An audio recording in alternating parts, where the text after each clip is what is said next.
Sir William stayed only a week at Hunsford, but his visit was long enough to convince him of his daughter's being most comfortably settled, and of her possessing such a husband and such a neighbour as were not often met with.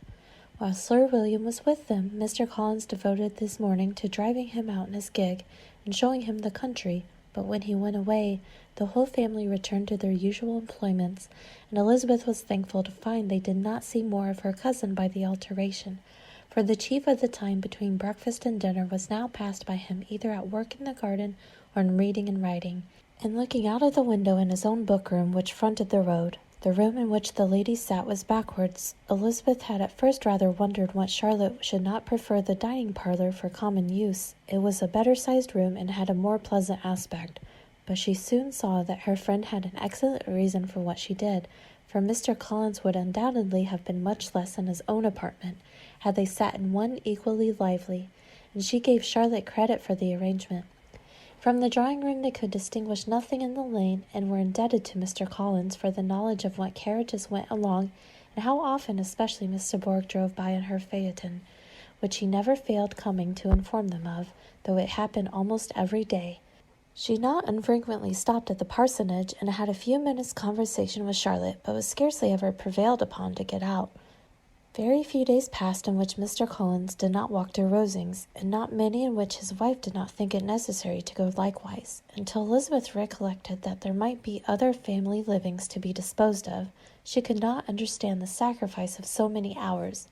Now and then they were honoured with a call from her ladyship, and nothing escaped her observation that was passing in the room during these visits. She examined into their employments, looked at their work, and advised them to do it differently, found fault with the arrangement of the furniture, or detected the housemaid in negligence, and if she accepted any refreshment, seemed to do it only for the sake of finding out that Mrs. Collins's joints of meats were too large for her family. Elizabeth soon perceived that though this great lady was not in commission of the peace of the county, she was a most active magistrate in her own parish, and the minutest concerns of which were carried to her by Mr. Collins, and whenever any of the cottages were disposed to be quarrelsome, discontented, or too poor, she sallied forth into the village to settle their differences, silence their complaints, and scold them into harmony and plenty. The entertainment of dining at Rosings was repeated about twice a week, and allowing for the loss of Sir William, and there being only one card-table in the evening, every such entertainment was the counterpart of the first. Their other engagements were few, as the styling of living in the neighbourhood in general was beyond Mr. Collins's reach.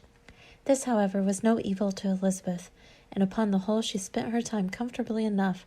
There were half-hours of pleasant conversation in Charlotte, and the weather was so fine for the time of year that she had often great enjoyment out of doors. Her favourite walk, and where she frequently went while the others were calling on Lady Catherine, was along the open grove which edged that side of the park, where there was a nice sheltered path, which no one seemed to value but herself, and where she felt beyond the reach of Lady Catherine's curiosity. In this quiet way the first fortnight of her visit soon passed away. Easter was approaching, and the week preceding it was to bring an addition to the family at Rosings, which in so small a circle must be important. Elizabeth had heard soon after her arrival that Mr. Darcy was expected there in the course of a few weeks, and though there were not many of her acquaintances whom she did not prefer, his coming would furnish one comparatively new to look at in their Rosings parties, and she might be amused in seeing how hopeless Miss Bingley's designs on him were. But his behaviour to his cousin, for whom he was evidently destined by Lady Catherine, who talked of his coming with the greatest satisfaction, spoke of him in terms of the highest admiration, and seemed almost angry to find that he had already been infrequently seen by Miss Lucas and herself. His arrival was soon known at the parsonage, for Mr. Collins was walking the whole morning within view of the lodges opening into Hunsford Lane, in order to have the earliest assurance of it, and after making his bow at the carriage turned into the park, hurried home with the great intelligence. On the following morning he hastened to Rosings to pay his respects. There were 2 nephews of Lady Catherine to require them, for Mr. Darcy had brought with him a Colonel Fitzwilliam, the younger son of his uncle Lord, and to the great surprise of all the party, when Mr. Collins returned, the gentlemen accompanied him. The Charlotte had seen them from her husband's room, crossing the road and immediately running into the other, told the girls what an honour they might expect, adding, "I may thank you, Eliza, for this piece of civility. Mr. Darcy would never have come so soon to wait upon me. Elizabeth had scarcely time to disclaim all right to the compliment before their approach was announced by the doorbell, and shortly afterwards the three gentlemen entered the room. Colonel Fitzwilliam, who led the way, was about 30, not handsome, but in person and address most truly the gentleman. Mr. Darcy looked just as he had been used to look in Hertfordshire, paid his compliments with his usual reserve to Mrs. Collins, and whatever might be his feelings toward her friend, met her with every appearance of composure.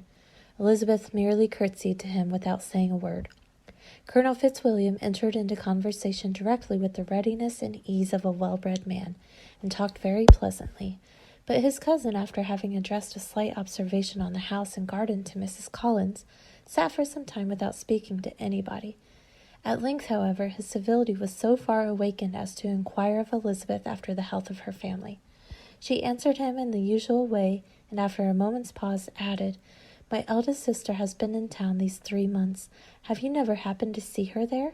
She was perfectly sensible that he never had, but she wished to see whether he would betray any consciousness of what had passed between the Bingleys and Jane, and she thought he looked a little confused as he answered that he had never been so fortunate as to meet Miss Bennet. The subject was pursued no farther, and the gentlemen soon afterwards went away.